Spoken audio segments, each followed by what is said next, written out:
Well, it's Monday again. I hope you're doing well, and I hope you had a good weekend. I was pleased with our morning gathering yesterday at church as we worshiped together in and around the pavilion. We had about 80 folks gathered around and socially distanced, and it felt like a regular worship service, and I was very pleased with that. So thank you all that were able to come. For others, just know that we are continuing to meet under the pavilion outside, and we'd love to have you come and join us. For this morning, I want to carry over a theme that I touched on yesterday about serving and seizing the opportunity to serve.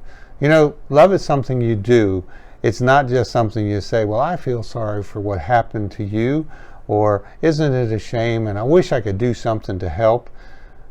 Love seizes the moment.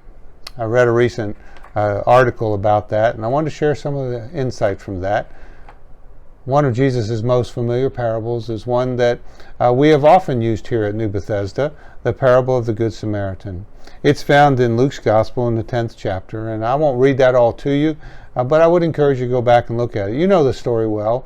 A traveler was ambushed, and he was beaten and left for dead by some thieves, and several people passed by him until one stopped and did something about it, the Good Samaritan.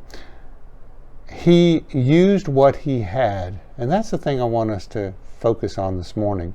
He dressed the man's wounds with wine and oil, according to scriptures. Have you ever thought about why he did that? Probably because that's what he carried with him on the donkey.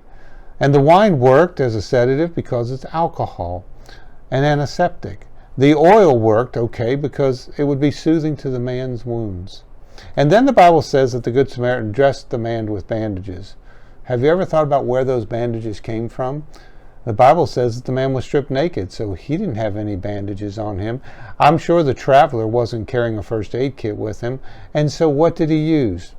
I'm not sure, but I'm guessing he used his own clothes and fastened strips of cloths out of that to wrap his wounds.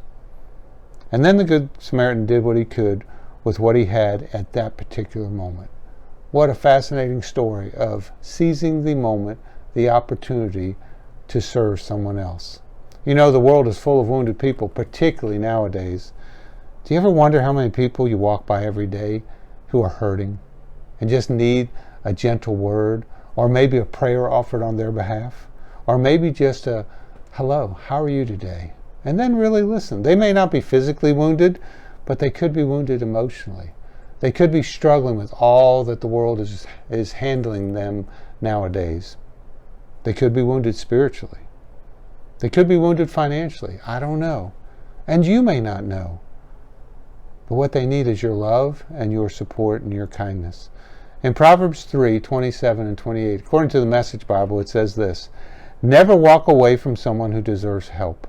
Your hand is God's hand for that person. Never tell your neighbors to wait until tomorrow if you can help them now. Don't wait for better conditions. Don't wait until it's more convenient. Don't put off what you know you can do for someone today. Seize the moment and make it a good day. Thanks for listening.